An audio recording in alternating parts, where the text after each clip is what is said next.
नमो अरिहंताणं नमो सिद्धाणं नमो आयरेयाणं नमो उवझायाणं नमो लोय सविशाहुणमो। चलिए खड़े हो जाइए और पूज्य गुरुदेव से निवेदन करते हैं। हे गुरुदेव, आप अपने मुखारविंद से अमृतमयी पावनमयी ज्योतिर्मयी वाणी से द्वादशांग जनवाणी माता का रसपान कर हम सभी लोगों के लिए कृतार्थ कीजिए। नमोस्तु गुरुदेव, नमोस्तु गुरुदेव, नमोस्तु गुरुदेव। ओम नमः सिद्धेभ्यः।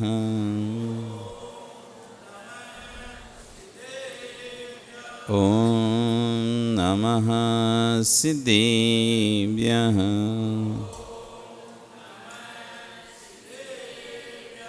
ओम नमः सिद्धेभ्यः।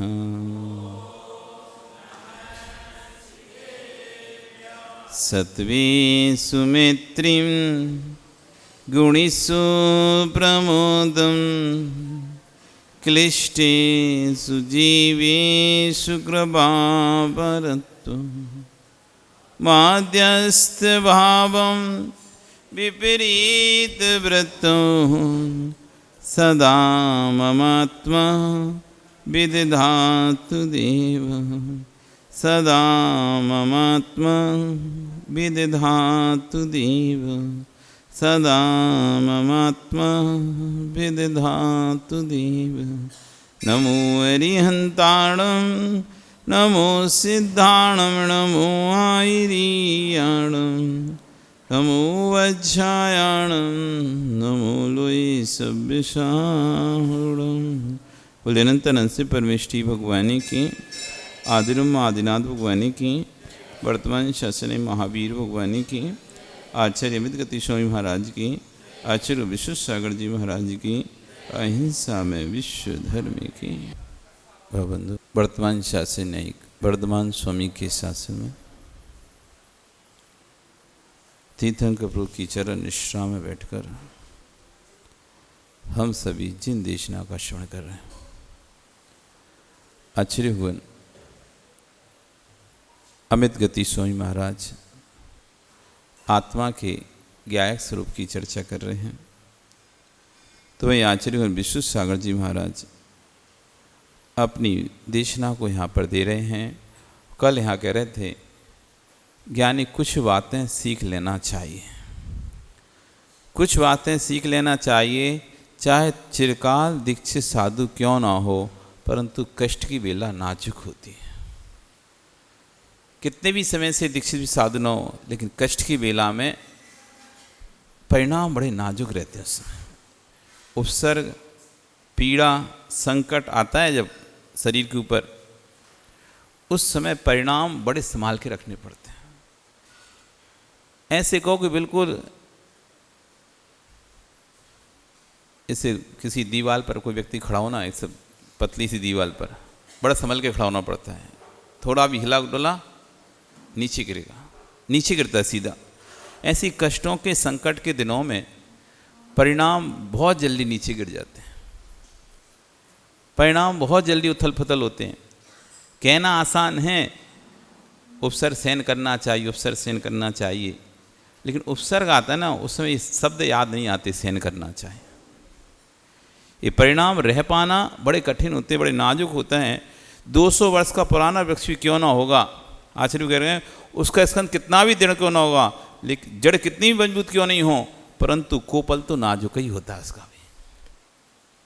कितना वर्षों पुराना वृक्ष भी क्यों ना हो, 200 साल पुराना वृक्ष भी क्यों ना हो, इसकी जड़ें कितनी मजबूत क्यों नहीं हो गई हों, तना कितना भी मजबूत क्यों नहीं हो, लेकिन कोपल तो उसमें नाजुक ही आएगी। जब भी नया पत्ता आएगा नाजुक होगा कि नहीं होगा। तेज हवा का झोंका लगेगा तो उसको हानि पहुंचेगी नहीं पहुंचेगी। तो ये नहीं समझना कि बहुत लंबे समय से अब तो इनको आदत हो गई होगी सब चीज़ों की, नहीं। आचार्य कह रहे हैं एक वृद्ध दादा भी होगा, कितना भी कठोर होगा, उनके ऊपर भी उपसर्ग जब आएगा तो वो भी पिघल जाएगा। ऐसी चिरकाल से दीक्षित साधु क्यों ना हो, बुंदेलखंड की कहावत को भूल मत जाना। कहावतों में भी बड़े रहस्य भरे होते हैं। बहू घर में रोने बैठी थी पर मौका नहीं मिल रहा था, झेल रही थी सहिष्णुतापूर्वक, लेकिन उसी समय उसका भैया आ जाए, भाई आ जाए तो अंदर से भरी हुई आँखों के आंसू अपने आप टपकना प्रारंभ हो जाते हैं। कितनी देर तक सहन करती रही, लेकिन जैसे ही कोई अपनापन वाला व्यक्ति आ जाता है, व्यक्ति आप देखो जब तक व्यक्ति रोता नहीं है, लेकिन जैसे कोई उसको जिससे उससे अपनापन होता है, बहुत स्नेह होता है, और वो सामने आता है तो कितना भी कष्ट संकट अभी तक सहन कर, एक आंसू भी नहीं टपक रहा था, लेकिन उसके आते ही आंखें नम अपने आप हो जाती हैं। कष्ट के संकट के दिन बड़े नाजुक होते हैं। पूर्व में राजा सैनिक और 3 मास के उपवास महाराज के बारे में हमने जाना कि महाराज 3 मास का उपवास हो गया और अब वापस लौट रहे थे, तभी एक गाय ने विराज को धक्का देकर गिरा दिया। उन विराज के पास कोई श्रावक पहुंच गया, बोला महाराज हम तो चाहते हैं कि आपकी अच्छे से चर्या हो, लेकिन राजा कैसा पापी है जो ना चर्या करा रहा है ना किसी को कराने दे रहा है। जैसे ही शब्द कान में पड़े तो यतिराज का गुणस्थान गिर गया।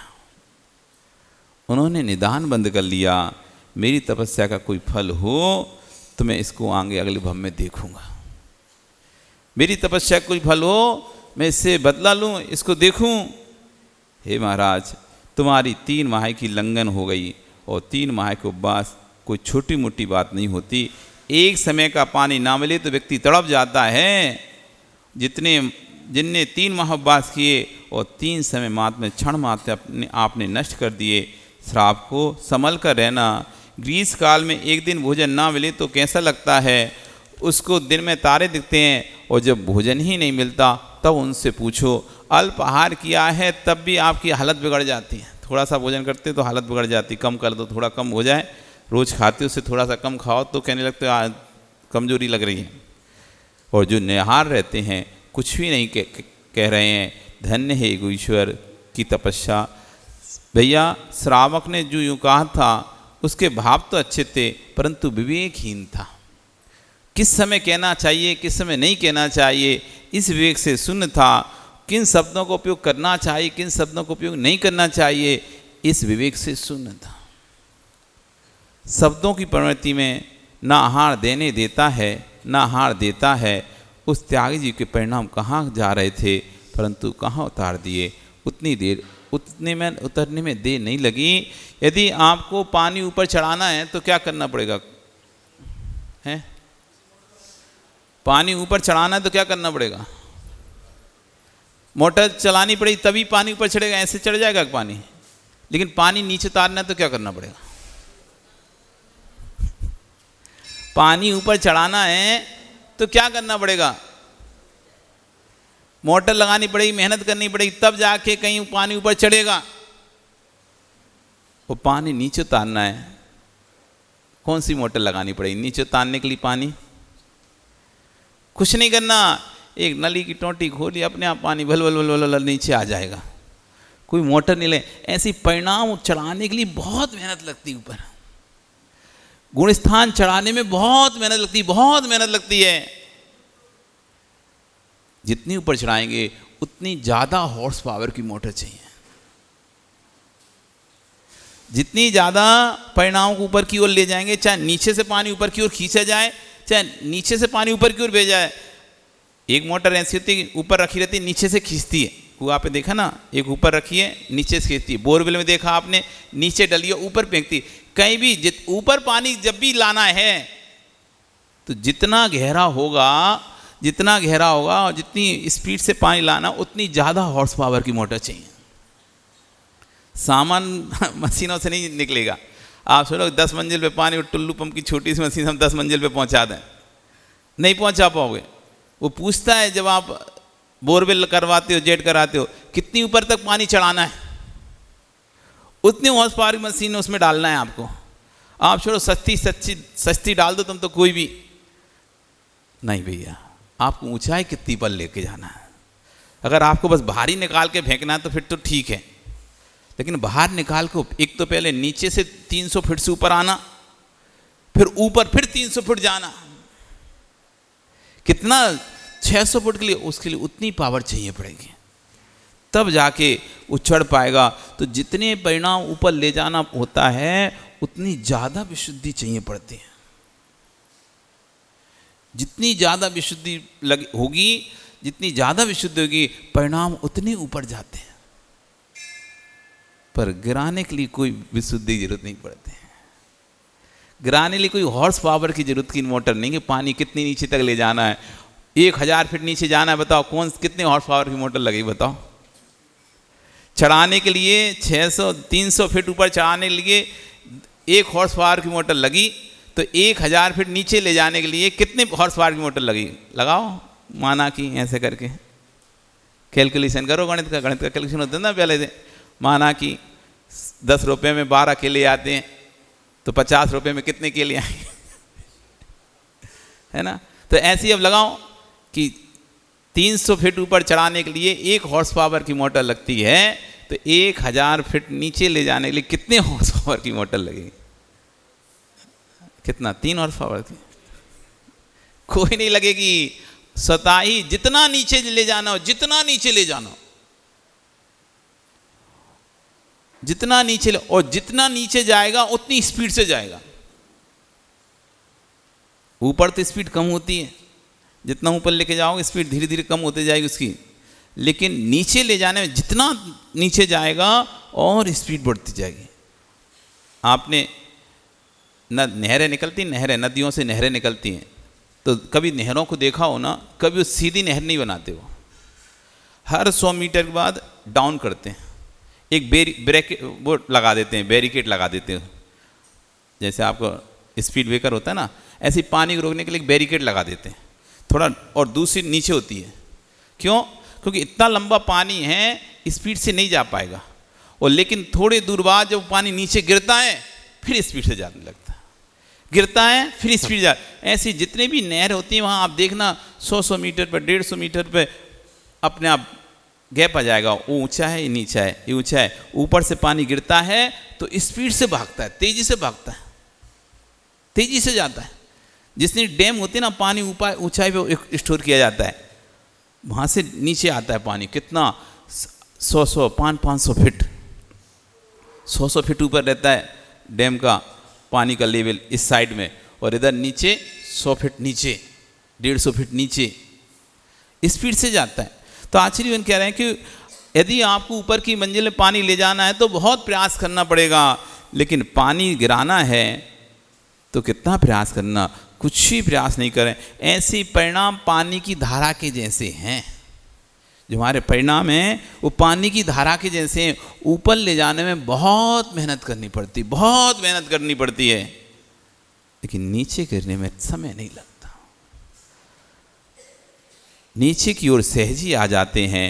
अशुभ में जाने के लिए कोई टुल्लू पंप नहीं लगाना पड़ता, तपस्या नहीं करनी पड़ती, परंतु ज्ञानी ऊपर की ओर परिणाम ले जाने के लिए दीर्घ काल की तपस्या करनी पड़ती है। तीर्थंकर जैसी आत्मा को 10-10 भव तक मुनि बनना पड़ गया। जिस आत्मा का, जिस जीव का तीर्थंकर बनना नियत है, ऐसे जीव को भी देखो कितनी पुण्य आत्मा जीव है वो, जिसे तीर्थंकर बनना है, लेकिन फिर स्वर्ग, फिर वापस मनुष्य, फिर स्वर्ग, फिर मनुष्य, फिर स्वर्ग, फिर मनुष्य, फिर स्वर्ग, फिर मनुष्य, ऐसे 10-10 भव लग गए। चाहे पारसनाथ भगवान के जीव को देख लो, चाहे कमठ के माहिर भगवान के जीव को देख लो, जब से उन्हें बोध हुआ अपना कि नहीं मैं क्या कर रहा हूँ, मुझे तो चाहे वो सिंह की पर्याय में उनको बोध हुआ हो, चाहे वो पारसनाथ भगवान को जीव को हाथी की पर्याय में बोध हुआ, मनुष्यों की पर्याय में बोध नहीं हो पाता। पारसनाथ के जीव को राजा बजरंग ने समझाया था बहुत, मरुभूति के जीव को, मत जाओ भई तुम कहाँ जा रहे हो, वो कमठ तो दुष्ट ही है, और उसके दुष्ट के पास कभी भी सांप को कितना भी दूध पिलाओ कभी अमृत नहीं उगलेगा, बीसी उगलेगा। समझाया, खूब समझाया, लेकिन नहीं माना। वो कमठ के पास चला गया और कमठ ने उसे मार दिया। वो मर के हाथी बन गया और कमठ मर के सांप बन गया। वो हाथी जब था उसी जंगल, और बजरंग ने जब ये बात सुनी तो वो भी फिर दीक्षा ले लिए और लेकर उसी जंगल में साधना करने लगे। और ये हाथी जब उपद्रव कर रहा तो उसी समय मुनिराज सामने आए, उनको देखकर अपना जाति स्मरण आ गया, अरे ये तो राजा हैं मेरे, इन्होंने मुझे कितना समझाया था लेकिन मैं नहीं माना। बस उस पर्याय में उसको बोध हो गया, उसने उसी पर्याय में अणुव्रत धारण कर लिए और उसके बाद मरकर फिर स्वर्ग जाता था, फिर मनुष्य बनता था, फिर मरता था, फिर स्वर्ग जाता था, फिर मनुष्य बनता था, फिर स्वर्ग जाता था, फिर स्वर्ग मनुष्य स्वर्ग मनुष्य स्वर्ग मनुष्य होता रहा 10 वर्ष तक। पारसनाथ की जी ऐसी सिंह की पर्याय में महावीर के जीव के साथ हुआ। जब सिंह की पर्याय में था तो हिरण को मार रहा था, जब 2 रिद्धिधारी मुनिराज ने उसे समझाया, संबोधन क्या कर रहे हो तुम, तो भाभी भगवान हो, तुम ये क्या कर रहे हो। तो उसके हाथ जुड़ गए, वो जो मार रहा था, जो आंखों में क्रोध था, वो आंखों अश्रु से बह गई, भर गई, और उसने अणुव्रत धारण कर लिए। बस वो अंतिम पर्याय थी उसकी तिरंज की। उसके बाद स्वर्ग, फिर मनुष्य, फिर राजा, फिर मनुष्य, फिर इंद्र, फिर राजा, नीचे आए तो राजा, ऊपर जाए तो इंद्र, नीचे आए तो राजा, ऊपर जाए तो इंद्र। तपस्या करते थे नीचे मनुष्य, पर तब भी 10 भव लग गए उन लोगों को भी। 1-2 भव की काम नहीं आई। सोचो आप, चाहते तो अगले भव में भी तो तीर्थंकर प्रीति बंद कर सकते थे, नहीं कर पाए। 10-10 भव लग गए ऐसी आत्माओं को। तो परिणामों को चढ़ाना आसान नहीं है। परिणामों को, जैसे कहते हैं ना, पहली बात तो पैसा कमाना आसान नहीं है, पैसा कमाना आसान नहीं है, और कमा लिया जाए तो सुरक्षित रखना आसान नहीं है। पैसा कमाना आसान नहीं है, बहुत मेहनत लगती है पैसे कमाने में, बहुत दिमाग लगता है, और जैसे तैसे तुमने कमा भी लिया तो कमा के बाद सुरक्षित रखना आसान नहीं है। हर व्यक्ति उसको सुरक्षित नहीं रख पाता। ऐसी पहली बात तो परिणाम बनाना आसान नहीं है, और जैसे तैसे परिणाम बन भी गए उन्हें लंबे समय तक सुरक्षित रख पाना बड़ा कठिन है। Up down up down up down होते रहते हैं, फिर नीचे, फिर ऊपर, फिर नीचे, फिर ऊपर। आपको तो सिर्फ आचार्य को एक अच्छा उदाहरण देते हैं। खीर खाई तुमने ललित कभी? खीर है खाई के? खीर काय की खाई? चावल की। क्या रहता है? दूध और चावल। और तुम्हारे पास खीर आ गई और तुमने खा ली, पर तुम्हें पता चला वो खीर बनने में क्या हुआ था, कितनी बार चावल को ऊपर नीचे होना पड़ा था। तुम्हें तो वाह क्या खीर है, मजेदार खीर है, तुम्हें तो खीर का आनंद आ रहा है, लेकिन उस चावल से पूछो उस चावल को कितनी बार खटकना पड़ा, ऊपर नीचे ऊपर नीचे ऊपर नीचे ऊपर नीचे, तब जाके कहीं बनी है खीर। तब जाके बनी है कभी खीर, ऐसी नहीं बन गई खीर। ऐसी कितनी बार परिणाम ऊपर नीचे ऊपर नीचे ऊपर नीचे होते हैं, सैकड़ों बार, हजारों बार, असंख्यात बार परिणाम ऊपर नीचे ऊपर, तब कहीं जाके कोई भगवान बन पाता है। सोचो अपन भगवान बन गए, कितना आसान है, कहती भगवान बन गए। कितनी असंख्यात भव लग जाते हैं जीव को। 10-10 तीर्थंकर जैसे जीव को 10-10 भव लग गए, मुनि बनना पड़ता है। हाँ, तीर्थंकर तब कहीं तीर्थंकर निर्वाण को प्राप्त कर पाते हैं। उसी भव में भरत क्षेत्र में कोई तीर्थंकर मोक्ष नहीं गया। आप उठा के देख लो पुराण ग्रंथों को, चाहे तीर्थंकर पार्श्वनाथ के स्वामी से पूछ लो, चाहे आदिनाथ स्वामी से पूछ लो, चाहे महावीर स्वामी से पूछ लो, चाहे 24 तीर्थंकर पूछ लो, भावों की स्थिति को संभाल कर रखना कितना मुश्किल है। देखो, सबसे नाजुक बच्चा किसी का है तो मनुष्यनी का होता है। जितनी सेवा मनुष्यनी बच्चे को लगती है उतनी सेवा जगत में किसी के बच्चे को नहीं लगती। जन्म लेते उसकी कितनी केयर करी जाती है। जितना नाजुक है उठने में उतना ही समय लगता है, जो जितना नाजुक होता है उसको खड़े होने में उतना ही समय लगता है। और कोई तिरंचों में कोई भी देख लो आप, जन्म लिया 1-2 महीने में अंदर चलने फिरना लगेगा, फिर तिरंच मनुष्यनी का बच्चा कितने दिन लगेंगे चलने में उसको, हैं? 1 साल लग जाएगी। और तिरंचों के बच्चे इधर जन्म हुआ दौड़ के भागने लगते हैं, दौड़ के भागने लगते हैं। कितना भी तिरंच होगा, ज़्यादा 5 दिन 10 दिन के अंदर अंदर तो चलने। तो जो जितना नाजुक होता है उतने ज़्यादा समय लगता है। तो कह रहे हैं मनुष्य के बच्चे को जितना नाजुक, उसको उठने में उतना अधिक समय लगता है, उतना ही समय उसको सम्यक प्राप्त करने में भी लगता है। इसलिए मनुष्यों का समय अधिक है सम्यक प्राप्ति का, 8 वर्ष अंतर होगा, इससे पहले समय प्राप्त नहीं हो सकता। 1 त्रिंच अंतर मुहूर्त में सम्यक को प्राप्त कर लेता है, लेकिन मनुष्य का बच्चा 8 वर्ष लगते हैं सम्यक प्राप्त करने में। 8 साल से पहले नहीं कर सकता सम्यक प्राप्त, लेकिन मनुष्य 8 अंशवादी सम्यक को प्राप्त कर सकता है। माँ कितना संभाल कर उठाकर खड़ा कर लेती हो, वह दौड़ने लगता है। ऐसी जिसने प्रथम गुण स्थान से परिणाम संभालना शुरू कर दिया है, वही ज्ञानी 13वें गुण स्थान में अरिहंत बनकर दौड़ेगा, 14वें गुण स्थान रहेगा। लेकिन आपने प्रथम गुण स्थान से ही परिणाम नहीं संभाले तो भविष्य नहीं संभाल पाएगा। शत्रु कौन था? वही मुनिराज का जीव कुणिक बनकर रानी चेलना के गर्भ में आ गया। वही मुनिराज के जीव रानी की चेलना गर्भ में आ गया। वर्तमान कहेगी, हे सैनिक तुझे बेटे ने जेल में डाला, लेकिन कर्म सिद्धांत कहेगा बेटे ने जेल में नहीं डाला है, तुम्हारे ही कर्म ने तुमको जेल में डाला है। पूर्व में जो तुमने अंतराय कर्म बांध के रखा था, उस अंतराय कर्म की वजह से तुम जेल में गए हो, क्योंकि तुमने एक योगी को 3 महीने तक आहार नहीं होने दिया। भैया राख के काल में समझ नहीं आता, जब राख हो जाता है तब समझ में आता है। राग के काल में समझ नहीं आता क्या हम गलतियां कर रहे हैं। जब किसी से तीव्र राग होता है ना, उस राग में हम क्या क्या गलती कर देते हैं खुद ही समझ नहीं लेता। जब अंतिम समय आता है तब समझ में आता है। राख के काल में जब राख हो जाता है तब सब समझ में आता है। घर में बहुत सारी सामग्री रखी हो तो भूल जाता है। किसान खलियान में बहुत सारी सामग्री रखी रहता है, क्यारियों के बीच में फावड़ा आदि भूल जाता है। खोजता है तो उसको मिलता ही नहीं है। अचानक आग लग जाए, सब कुछ राख हो जाए तो अलग से दिखाई दे जाएगा वो फड़ुआ वो पड़ा है। फावड़ा वगैरह कोई खेती फावड़ा भूल जाए किसान खेत में, और वो फसल लहला रही तो दिखाई नहीं दे रहा।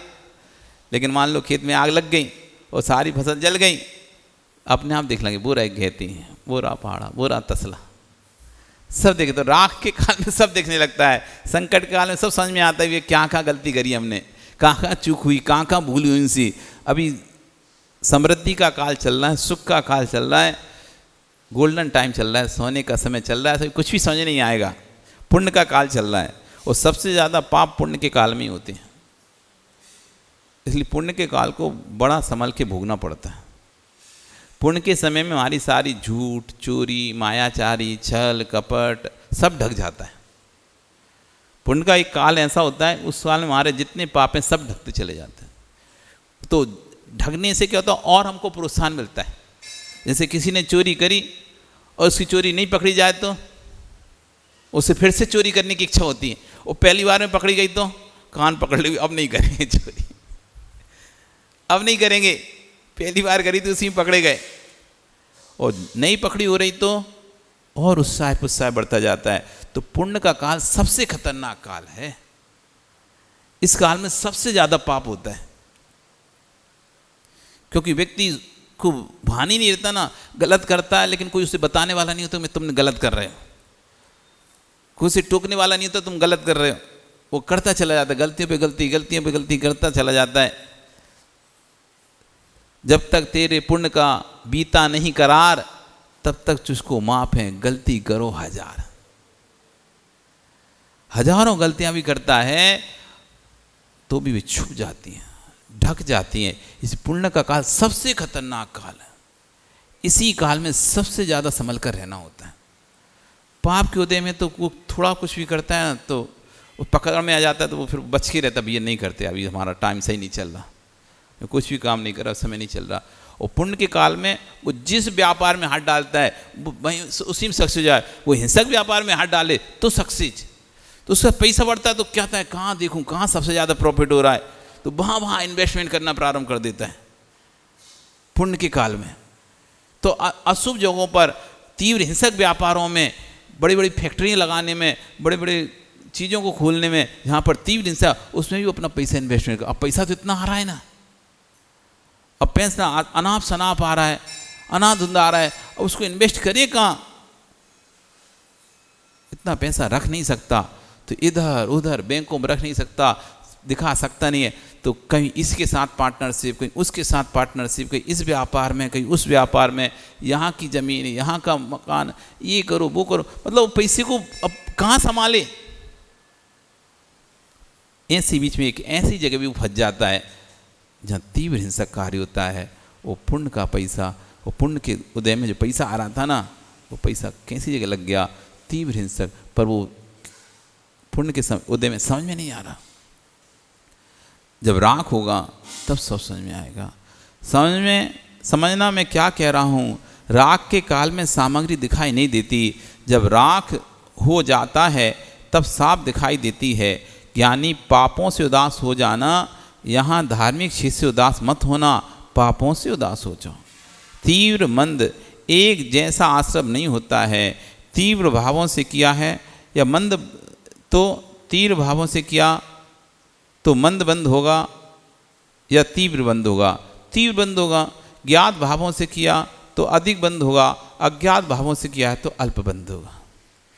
जैसे सजा भी कोर्ट देता है, तो जानकर आपने मारा है या धोखे से आपसे कोई जीव का घात हो गया, यदि जान के प्लानिंग करके मारा है तो सज़ा अलग है, उस धोखे से अपने बचाव कर रहे थे, आपका मारने का कोई भाव नहीं था और अचानक मर गया तो सज़ा अलग है। एक सी सज़ा है क्या, दोनों की अलग सज़ा ना। ऐसे ज्ञात भाव से हम पाप कर रहे हैं या अज्ञात भाव से कर रहे हैं। ज्ञात भाव से कर रहे हैं तो तीव्र कर्म का बंध, अज्ञात भाव से हो रहा है तो कम कर्म का बंध। तीव्रता से कर रहे हैं, कसाय की तीव्रता में कर रहे हैं तो तीव्र पाप को, कसाय की मंदता में, जैसे आप बच्चे को मार रहे हो, बच्चे को डांट रहे हो, तो एक तो होता है आप दूसरे के बच्चे को जब मारते हो तो तीव्र कसाय से भरे होते हो, और अपने बच्चे को मारते हो तो कम कसाय होती है, एक सुधारने का भाव होता है, बस दिखाते ऊपर से चेहरे पे गुस्सा, ऐसा चेहरा बना के उसको गुस्सा दिखा रहा है, लेकिन अंदर से आपके अंदर ऐसा नहीं रहता एक भाव गुस्सा दिखाने का। मंद परिणाम है वहाँ पे, सिर्फ हम दिखाने के लिए कर रहे हैं, लेकिन अंदर, लेकिन दूसरे को जब बच्चे को पीटते हैं तो बाहर से भी वैसे ही रहता है और अंदर से भी वैसे ही परिणाम रहता है। तो तीव्र मंद कैसे परिणामों से हम किसी जीव के बारे में कुछ बोल रहे हैं, तो आश्रित तो होगा ही। यदि ये कहते हैं कि हम तो जानते ही नहीं हैं और हमारे पाप हो गया, तुम जानते नहीं थे, इससे काम नहीं चलेगा, बंद तो होगा, और जैसा अधिकरण होगा वैसा आश्रय होगा। जितनी ताकत से पाप करोगे उतना ही बड़ा पाप का बंद होगा। जितने रुच रुच कर भोग रहे हैं उतने रुच रुच कर भोगने की तैयारी कर लेना। स्वरुचि भोज जो पाप बंद करा रहा है, स्वरुचि से कर रहे हो, बाद में रोता है महाराज मैंने क्या किया। अरे भैया, जिस दिन की याद करो जब तुम स्वरुचि भोज कर रहा था, संभल कर रहा करो। भगवान और कुछ कह रहे हैं, अतिक्रम पर भी संभल जाओ तो अतिचार से बच जाओगे।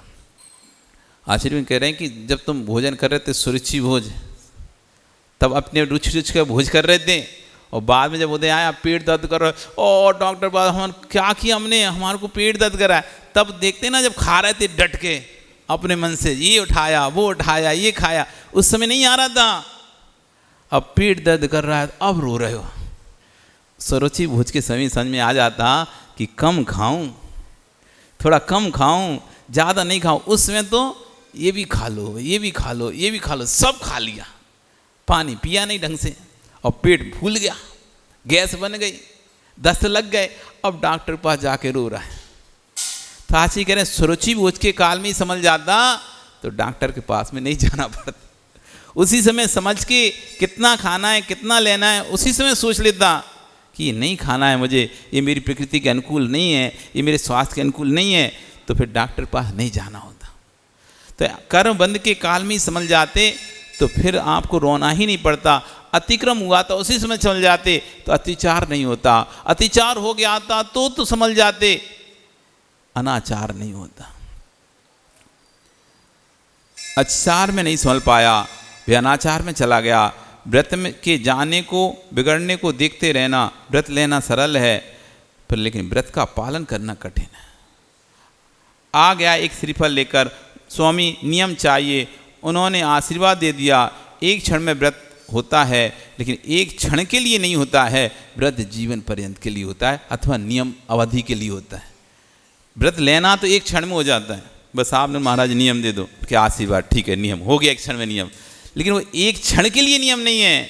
यदि आपने यम पूर्वक लिया है तो जीवन पर्यंत के लिए, वो नियम पूर्वक लिया है तो समयावधि के लिए नियम होता है, 1 साल 2 साल 5। अब 1 साल 2 साल निकालना आसान नहीं है, निरातिचार व्रत को पालन करना। दीक्षा 48 मिनट में हो जाती है, बहुत समय नहीं लगता। दीक्षा तो पवित्र काम है। यथार्थ में ये है कि क्रिया में नेता विनेता की जरूरत नहीं होती है। एक ऐसी क्रिया है जिसमें किसी नेता की जरूरत नहीं पड़ती है। एक दीक्षा सबसे पवित्र कार्य है जिसमें किसी नेता विनेता की जरूरत नहीं पड़ती, क्योंकि जिसको बैराग होगा वह स्वयं आकर बैठ जाएगा। दीक्षा तो चंद समय में हो जाती है, लेकिन चंद समय के लिए नहीं होती है, जीवन पर्यंत के लिए होती है। बहुत बड़ी तैयारी चाहिए होती है। जैसे सुधी श्रावक को चैत के महीने में धान के घर को भर लेता है और साल भर के लिए, अब तो चाहे ओले पड़े, बारिश हो, ठंडी पड़े, कोई तनाव नहीं है, क्योंकि हमारे घर में तो अनाज रखा हुआ है। जितना चाहिए पड़ती है सब सामग्री रख लेता है और चैन से रहता है। ऐसे सम्यक दृष्टि साधु अपने अंदर दीक्षा लेते ही समता की सामग्री भर कर रख लेता है और कहता है कि अब जो होता है होने दो, मेरे घर में तो व्यवस्था है। लेकिन जो नहीं रख पाता उसकी हालत बेकार है। साधु तो बाद में बने, पहले श्रावक बनना चाहिए। आचार्य कह रहे हैं साधु बाद में बनो, पहले श्रावक बनना चाहिए। जो श्रावक बने बिना साधु बन जाता है उसे श्रावक की कीमत पता नहीं चलती। हम लोगों को जब ब्रह्मचारी थे तो चौके लगवाते थे हमसे, तुम लोग चौके लगाओ, पूरा काम तुम लोग करो। एक चतुर्मास में 15 दिन को हमको छुट्टी देते थे। वैसे तो रोज का क्या था कि साधु के साथ ड्यूटी लगती थी, हर साधु के साथ आहार कराने जाना है, किसी की को इस साधु के साथ, किसी को साधु के साथ। 15 दिन के लिए साधुओं को अपने भाग पर छोड़ देते थे। आप लोग अपने भाग्य से जाओ, ब्रह्मचारी आपके साथ नहीं जाएगा कोई भी। क्या मिलता है, क्योंकि ब्रह्मचारी जाता बता देता है श्रावक भैया महाराज ये नहीं लेते, ये लेते हैं, तो व्यवस्था कर देता है, तो शांति से महाराज के आहार हो जाते हैं। और ब्रह्मचारी नहीं, जब श्रावक तो हर घर नया नया चौका, किसको पता कि ये महाराज क्या लेते हैं, ये महाराज क्या नहीं लेते, इनका नमक का त्याग है कि इनका घी का त्याग है कि तेल का त्याग, किसी को कुछ पता नहीं रहता और समझ में नहीं आता। अब हर महाराज की चर्या अलग। अब रोज नए नए महाराज आ रहे हैं उस घर में, तो उसको पता नहीं चलता। एक ही महाराज आए तो 2-4 दिन में फिर भी समझ में आ जाए कि इनकी चर्या इस तरह की है, तो फिर भी श्रावक सेट हो जाए। अब रोज नए नए महाराज आ रहे हैं तो पता नहीं चले, कोई महाराज पहले दूध लेते हैं तो कोई महाराज आखिरी में दूध लेते हैं, तो कोई पहले पानी लेते हैं तो कोई पहले मीठा लेते हैं। बड़ी समस्या, श्रावक को समझने बड़ी विकल्प होते हैं। कहाँ से अब दूध चलाए पहले कि पानी चलाए कि मीठा चलाए कि ग्रास चलाए, क्या चलाए? क्योंकि वो आए थे वो दूध लेते थे, दूसरे आए तो मीठा ले रहे थे पहले, तीसरे आए तो पानी लिए थे, चौथे आए तो सबसे पहले उन्होंने ग्रास लिए थे। अब 5वें आ रहे हैं तो क्या चलाना है? जो 5वें ने क्या चलाएं? इन 4 बार आए, 4 बार अलग अलग वाले आए तो 5 बार बड़ी ये चलाएं कि ये चलाएं, तो समस्या होती। तो आचार्य भगवान 5-15 दिन तक की छुट्टी देते थे। कोई ब्रह्मचारी कोई महाराज साथ नहीं जाएगा, तुम जाओ सब महाराज अपने अपने भाग से, अलग अलग जाना है तो जाओ। और क्योंकि ब्रह्मचारी तो महाराज साथ कंटिन्यू जाते तो उन्हें पता ही रहता था ब्रह्मचारी कोई महाराज क्या लेते हैं। एक ही ब्रह्मचारी की ड्यूटी लगी रहती थी तो वो फिर श्रावक यहाँ फटाफट व्यवस्था करा देते तो दिक्कत नहीं होती थी। लेकिन अब वैसे जाना है तो अब श्रावक को समझ में आ भी सकता है तुम्हारी बात, नहीं भी आ सकते। तो ऐसे 15 दिन की छुट्टी देते और 15 दिन हम लोगों को बोलते थे आप 15 दिन चौका लगाओ, पड़घान करो, खुद पूरा चौका बनाओ। हम लोग पूरा चौका बनाते थे, पड़घान करते थे और फिर साधु नहीं आते थे, लौट जाते थे, बड़ा दुख होता था। साधु भी हमारे आज साधु को भी बोल देते हैं, मैं सोचना ब्रह्मचारी चौका लगा तो वहाँ जाना है तुम्हें, जरूरी नहीं जाना ही है, तुम्हारी इच्छा है तो जाना, नहीं तुम सोचो संघ का ब्रह्मचारी है यहाँ तो कंपलसरी जाना ही पड़ेगा, पड़गान कर रहे हैं लोग। तो कोई ये हमें रोज हार कराता था तो इसको तो पड़गान देनी जरूरी नहीं है। आपकी इच्छा हो, कोई भी ब्रह्मचारी आपको ये नहीं करे महाराज जी आप हमारे यहाँ नहीं आए, कोई भी कुछ नहीं बोलेगा आपको। जो आ जाए तो ठीक, जिनको जाना चले जाना, लेकिन बाध्यता किसी नहीं। तो कभी कभी हम लोगों का ही चौका खाली चढ़ जाता था, 2-2 दिन तक महाराज ही नहीं आते थे, सब श्रावकों के यहाँ चले जाते हमारे यहाँ। तो आचार्य को हम लोग बोलते थे आचार्य कोई महाराज ही नहीं आ रहे, पता नहीं क्या हो गया, नाराज हैं क्या महाराज लोग, कोई नहीं आते। ऐसे करके 15-20 दिन जब चौका लगाते तो आचार्य भगवान कहते थे कैसा फील होता है आप लोग बताओ, जब साधु नहीं आता आपके चौके में तो कैसा फील होता है? बहुत बुरा लगता है, खाली चौका जाता था। और साधु के यदि अंतराय हो जाए आपके चौके में तो कैसा लगता है? बहुत बुरा लगता है। और साधु यदि आके और बैठ के पूजा करा के लौट जाए तो कैसा लगेगा? कैसा लगता है? और ही ज्यादा बुरा लगता है। बस ये सीख लो, तुम जब साधु बनोगे ना, ये सब चीज़ें तुम्हें श्रावक की अनुभूति होना चाहिए कि तुम तो अंजलि लगा के बस पहुंच गए और उठ के भाग आए। अब उससे पूछो उसको कितना बुरा लग रहा होगा। अब उससे पूछो उसको कितना बुरा लगेगा। तुम तो बस गए थे, तुम्हें तो कुछ नहीं लगा और जाके आ गए।